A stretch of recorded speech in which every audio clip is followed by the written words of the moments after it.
I want to talk about potential buyouts for the remaining 6 months of this year and probably the first 6 months of next year. I think that the result of the coronavirus and the unstabilization of many companies is going to put some companies that you would never have thought of in buyout position. The other thing that's very evident is the money, the excess capital is ending up in the hands of the very wealthy companies that we quite often talk about. And they are going to see the coronavirus as presenting opportunities to merge and acquire, if you will. The fact is that there haven't been a lot of mergers and acquisitions through 2019. But Ken Lennox, one of the tribe members, sent me a copy of an article that was actually written in March of 2020 and identifying some stocks that I never would have thought of as potential buyouts. And I want to go through them and just kind of explore some of this article with you. I'll put a link to the article so you can get more in depth into it below in the description. Also, I'll put it in my morning market letter. And if you aren't receiving my free morning market letter, you can sign up right here at bestofusinvestors.com. We're a collection of, right now, about 20,000, approaching 30,000 subscribers, and about 200,000 viewers who want to share their information, and we're working harder and harder to get that sharing mechanism a part of the internet so that you can benefit from the minds of 1 million people. That's basically what we're trying to do. And this is a perfect example of what we're trying to do. Ken Lennox has sent me this article that I never would have dug up otherwise, and now I'm sharing it with you. So let's dig in and see exactly what they're speaking of. The first one that they speak of is Shopify. Shopify, as you know, is a web portal that makes it easy for individual retailers to reach their arms out through the internet and put their products for sale, much to compete with other web portals such as Amazon and the like. And in fact, the potential acquirer of Shopify is identified as Amazon, Walmart, and eBay. Recognizing that Shopify has this audience that comes to it to buy products, they are in actuality in competition with Amazon, Walmart, and eBay. Well, all three of them are substantially larger than Shopify. So if you want to, in one full swoop, come and expand your market, whether you're Amazon, Walmart, or eBay, Shopify's a cheap target. So I would not have thought of that. It just wouldn't have come to my mind that that would be something that either of those three would do. So that's our number one.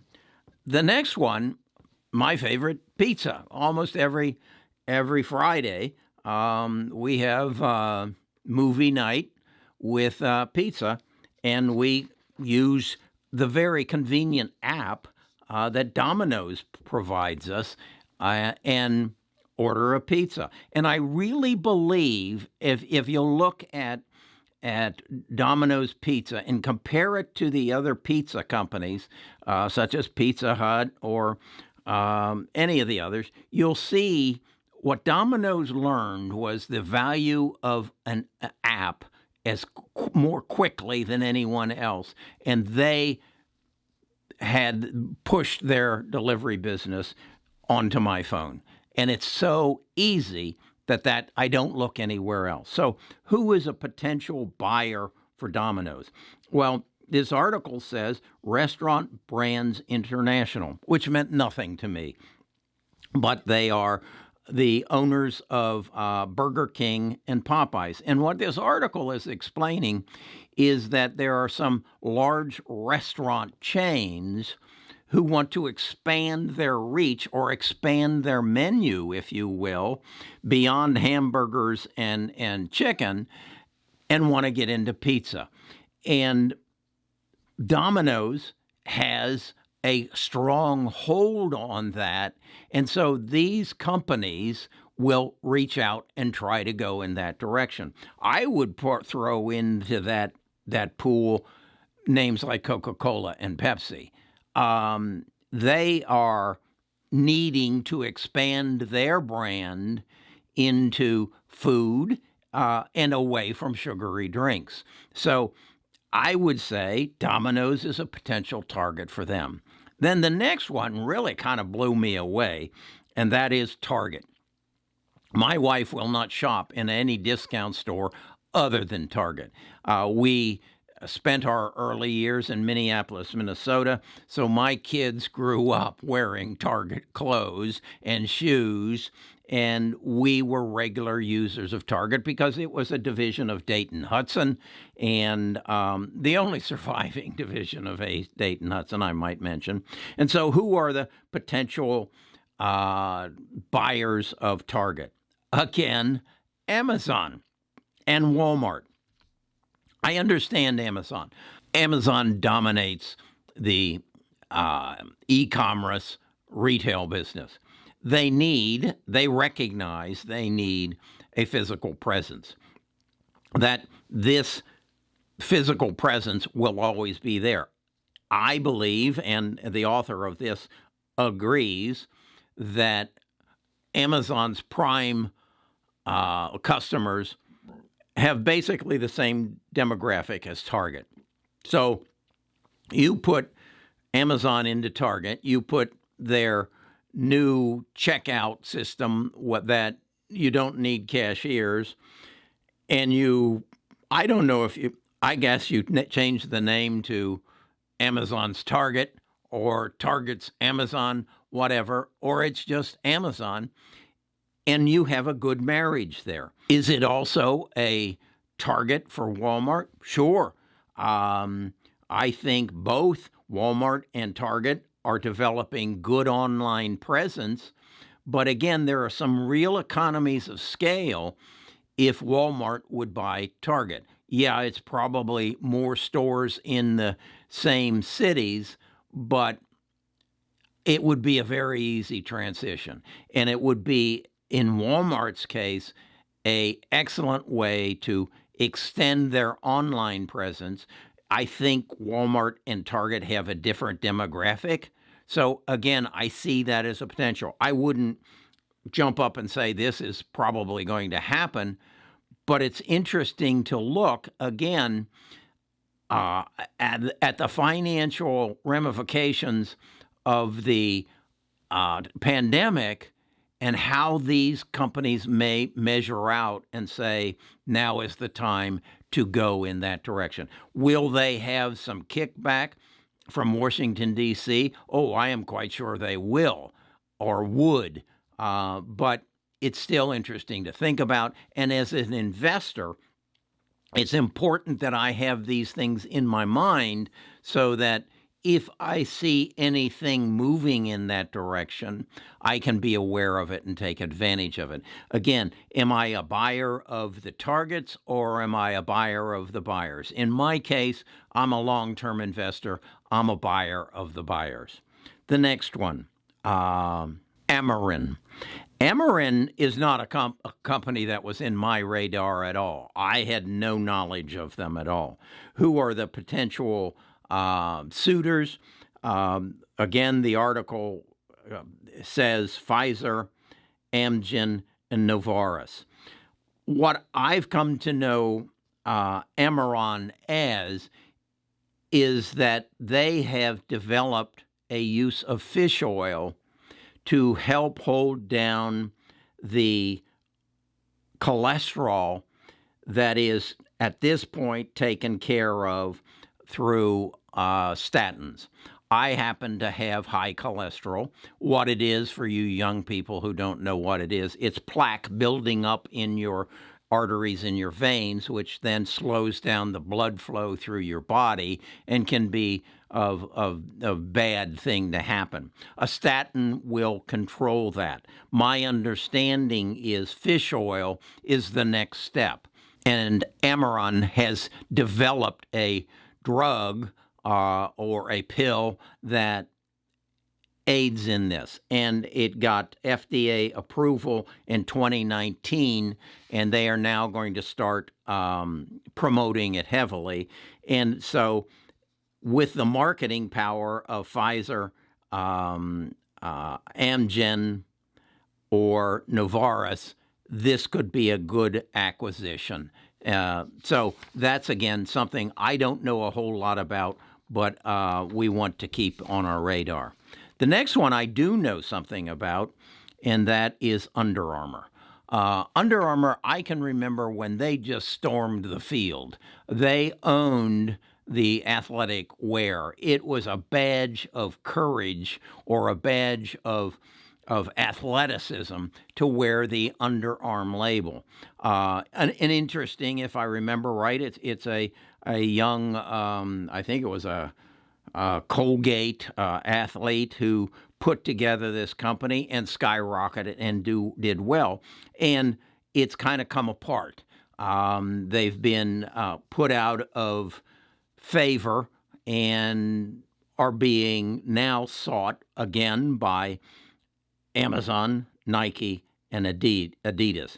Why Amazon? Well, I saw this as well, that Nike has pulled all their products off of Amazon, saying they don't want Amazon to be representing or selling their products. So Amazon has an athletic, if you will, void in their system.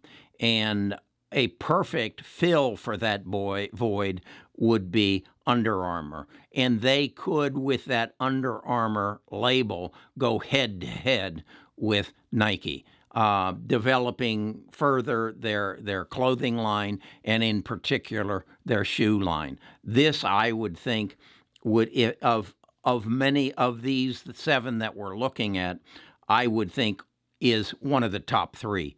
I think this will happen.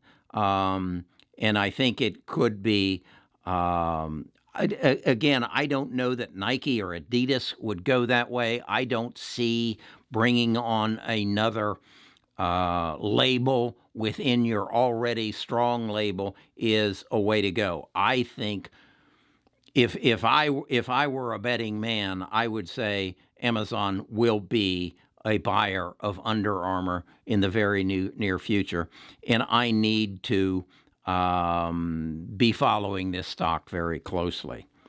iRobot. iRobot is, my knowledge of iRobot is this little thing that runs around your house and vacuums your floor. As I understand it, they have also a swimming pool robot. And I was told by a user they have a lawnmower robot that you just put in your yard and walk away, and it knows the dimensions of your yard, and it cuts your grass and finds its way back into the garage. What an idea.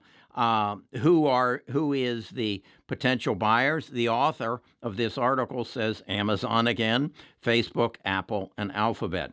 Why these companies? Because this robot is going to be gathering data on your house. This is a wonderful addition to the voice-activated operating system in your home, which is Amazon's Alexa, Facebook's Portal, Apple, Siri, and Alphabet's Google. These are potential suitors, and again, I would put this in my top 3, particularly after what we saw that Google bought, ADT Security Systems. This is another move towards the smart home. The smart home is on the top of priority of all of these: Amazon, Facebook, Apple, and Google. So expect this also in the top three. I'm going to run out of top three. And then there's Rite Aid. Rite Aid, over the last decade, has been brought to their knees, basically by Walgreens and CVS.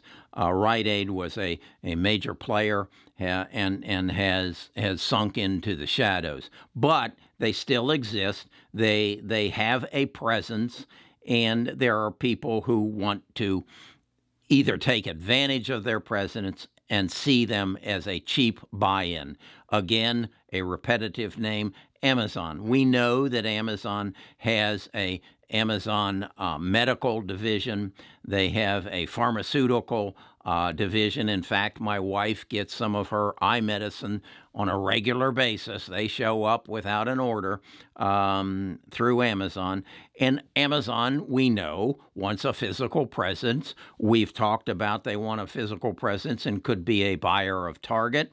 They then could also be a buyer of Rite Aid. Walgreens, again, becoming a dominant factor, and CVS in the pharmaceutical field. This would be an easy expansion because Rite Aid is on their knees. They are probably going to be one of the casualties of the pandemic, one of the unintended consequences. So these are seven potential buyouts that Ken sent us. And thank you, Ken. And thank you, members of the tribe, with what you're sending us. And this is really the benefit of what we're doing. We're not a paid-for newsletter like Motley Fool or some of the others. I'm not trying to dig into your pockets for $20 a month. I'm trying to, because I don't have the capability to put all this information together. But on the other hand, if I have a tribe of 1 million minds, 1 million eyes, 1 million ears who are watching and reading, and now we're looking into building our own artificial intelligence so that we can gather the information that you send to us. And I mean this, I'm serious. I've been approached in saying, okay, Carrie, you're getting all these recommendations. How are you going to sort through them? You're doing it right now with 20,000 subscribers. How are you going to do it with 1 million? Well, what if you had an artificial intelligence program that sorted through those emails, read those emails, took the letters for the symbols for the various stocks, ticker symbols, and then evaluated them and then put them onto a list, possibly in our Discord, that said, okay, now you as a tribe rate them and give us more feedback that artificial intelligence will come back and look at and put a ranking on these. I'm not kidding you. This is something that I have been approached to, and I got a email today. When are you going to start your own ETF? I don't think that's going to happen. I think you're going to start our ETF when you subscribe to this channel, when you like it, when you ring the bell, when you leave a positive comment, and you leave a positive thumbs up. I think this thing's just going to go crazy. And we, as a tribe, are going to change dramatically how people buy stocks.